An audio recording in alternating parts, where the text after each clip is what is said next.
Kevin Loxley knows a little something about Waterworld, so today Odyssey 2 month will continue with a game named after a mythical city that became a Waterworld, and that game is Atlantis. And this is the Brazilian cartridge. It was released in North America, but I don't have that version. But this version works perfectly well in my North American system. So let's go ahead and take Atlantis. Let's pop it in my Odyssey 2 and see how it holds up today. Let's go to the game.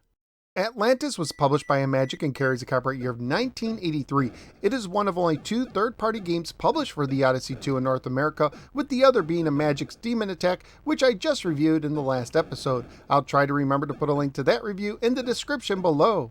The manual opens with the following. The ancient city of Atlantis is under siege. Gorgon vessels filled the sky. A cry reaches every citizen. Defend Atlantis now. Atlantis is a single-screen shooting game for one player only with 4 modes of difficulty. Before you start the game, you use a joystick to select your difficulty, pressing right for easy, up for medium, left for hard, and down for expert. Once you select your difficulty, you simply press the button to start your game. This port of Atlantis only uses right and left sentries.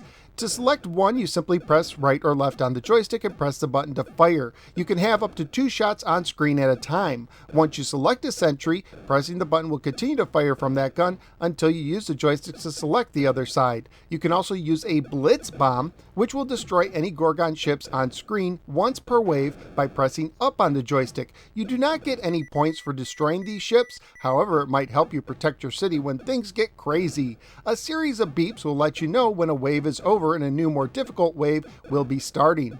When a wave begins, Gorgon ships will begin flying from either the right or left sides. Every time they make it across the screen, they will go down 1 level. If they get to the bottom level, they will begin to destroy your city, starting with the protective dome, followed by the city that was under the dome, and then the 4 other buildings below. If all the buildings get destroyed, your game is over. Unfortunately, this port does not have the tiny escape ship show up at the end of the game that flies off to become part of Imagic's Cosmic Arc. However, since Imagic did not make Cosmic Arc for the Odyssey 2, I suppose this kind of makes sense. Scoring-wise, you get 250 points for every Gorgon ship destroyed, and 1,000 points for every part of Atlantis that survives each wave.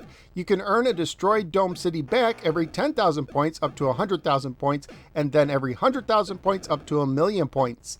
Graphically speaking, this is one of the better looking Odyssey 2 games, featuring different enemies, including the typical 80s TIE Fighter knockoff, and a nice colorful look.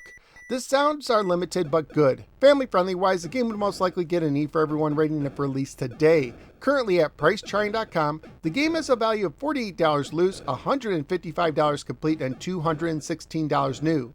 So what do I think of Atlantis for the Odyssey 2?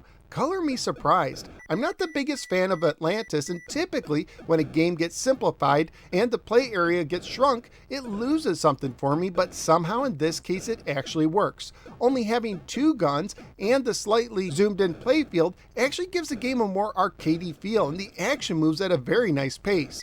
This is one of those games where as soon as the game ends, you'll probably want to play another round. It looks nice, controls well, and having 1 smart bomb per wave is a very cool addition. I also like how, unlike most Odyssey 2 games, you get multiple lives in the form of buildings and 4 levels of difficulty. Overall, I had a blast playing Atlantis, and this has become one of my favorite games on the Odyssey 2. So where am I going to rank Atlantis? It's going in my top 5, and even though I really like Attack of the Time Lord at 3, I'm going to give Atlantis a very narrow edge. So out of the 15 games that now ranked for the Odyssey 2, Atlantis is defending the 3 position. This port of Atlantis may have been simplified, but it's also simply fun. But that's just my opinion. What do you think? Let me know in the comments below. Also, please like, share, and subscribe. Follow me both on the Facebook and the Twitter, and click the bell so you don't miss any future videos. At this time, I'd like to thank fellow YouTuber Gray Defender for his generous support on Patreon. If you think these videos give you at least $1 worth per month of information and entertainment, please consider joining my supporters at patreon.com/NoSwearGamer.